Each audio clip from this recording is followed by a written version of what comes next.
ఆదోనికొండలో వెలిసిన తర్వాటి ఎల్లమ్మ పరశురాముడు గత 1920 నుండి మా ముత్తాతల నుండి వంశం పరంపరగా మేము పూజలుగా అమ్మవారిని కొలుస్తున్నాము.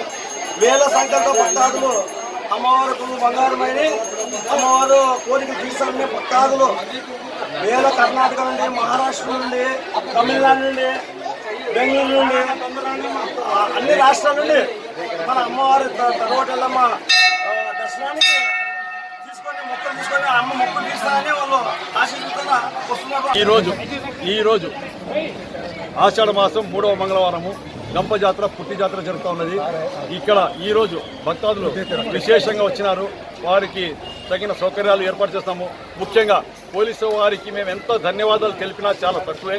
ఎందుకంటే ప్రతి సంవత్సరం మాకు 20-30 మంది పోలీస్ మెన్లు, సిఐలు, ఎస్ఐలు ఈరోజు 6 మంది ఎస్ఐలు, సిఐలు, డిఎస్పీ మేడం 2 సార్లు వచ్చిపోయారు. కనుక వాళ్ళ యొక్క ప్రోటోకాల్ ప్రకారం అనుకోండి, వాళ్ళ యొక్క విద్యుత్ ధర్మం అనుకోండి చాలా నీట్గా చేస్తున్నారు. వాళ్లకు మరీ మా యొక్క ధర్మకర్తల తరఫున ధన్యవాదాలు తెలుపుకుంటున్నాము. వచ్చే వారము 22వ తేదీ మహాజాతర ఉంటుంది.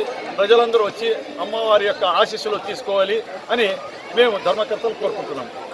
ఆదోని ఎల్లమ్మ 3వ వారం గంప జాతర జరుగుతున్న సందర్భంగా ఇక్కడికి భక్తాదులు చాలా విపరీతంగా రద్దీగా రావడం జరిగింది.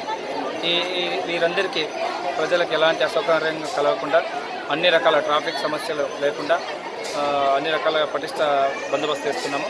అదేవిధంగా ఎక్కడ కూడా పిక్ ప్యాకెటింగ్ కానీ ఎలాంటి బ్యాగ్ లిఫ్టింగ్ కానీ మీన్స్ ఎలాంటి జేబు దొంగలు లేకుండా అన్ని రకాల చర్యలు తీసుకున్నాం. ఎవరైతే అనుమానితున్నారో వాళ్ళని మేము కస్టడీ తీసుకుంటున్నాం. అదేవిధంగా ఈ ఎల్లమ్మ జాతర అనగానే కొందరు అక్కడక్కడ ఈ బహిర్గతమైన ప్రదేశంలో మద్యం సేవించి వాహనాలు డ్రైవ్ చేస్తూ సెల్ఫ్ ఇంజరీస్ చేసుకోవడము, చనిపోవడాలు అలాంటివి జరుగుతున్నాయి.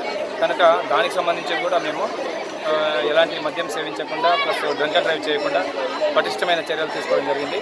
సో దయచేసి ఎవరు భక్తాదులు వచ్చినా భక్తిపూర్వకంగా వచ్చి ఎల్లమ్మను అమ్మవారిని దర్శనం చేసుకొని మీ యొక్క భక్తి శ్రద్ధలతో మీరు మీ కుటుంబ సభ్యులు అందరూ బాగుండాలని మనస్ఫూర్తిగా కోరుకుంటూ మీ 1 town CI Sriram. Thank you. అందరికీ ధన్యవాదాలు.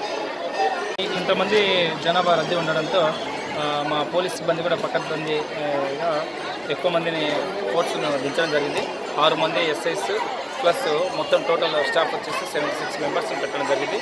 ఇందులో క్రైమ్ పార్టీస్ అని కొన్ని రకాలుగా టీమ్స్ ఏర్పాటు చేసినాం. దొంగల కోసం కావచ్చు, రోడ్ సేఫ్టీ కావచ్చు, ఎలాంటి అసాంఘిక కార్యక్రమాలు జరగకుండా అన్ని రకాల చర్యలు తీసుకోవాలి. Thank you.